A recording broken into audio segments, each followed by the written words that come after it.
Mga kapatid, ang homilya po ngayong araw ng Sabado pong ito ay hango po sa babasahin kong ito.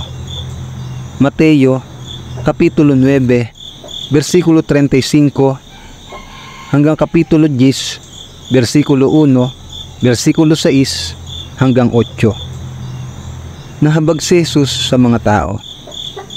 Nilibot ni Jesus ang lahat ng mga bayan at nayon doon. Nagtuturo siya sa kanilang mga sinagoga at ipinapangaral ang magandang balita tungkol sa paghahari ng Diyos. Inagaling din niya ang lahat ng mga taong may sakit at karamdaman. Nang makita niya ang napakaraming tao, nahabag siya sa kanila, sapagkat sila'y nanlulupaypay at litong-lito parang mga tupang walang pastol.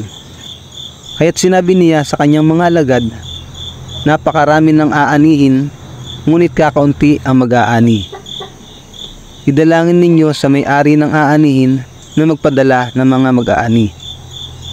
Ang 12 alagad.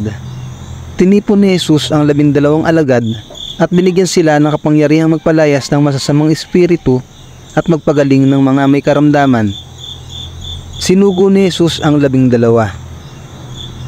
Sa halip, hanapin ninyo ang mga nawawalang tupa ng sambahayan ng Israel.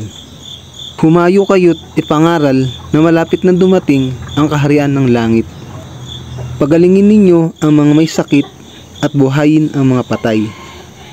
Pagalingin at linisin ninyo ang mga may ketong at palayasin ang mga demonyo.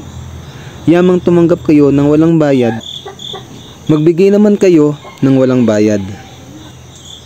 Ang mabuting balita ng Panginoon. Pinupuri ka namin, Panginoong Hesukristo.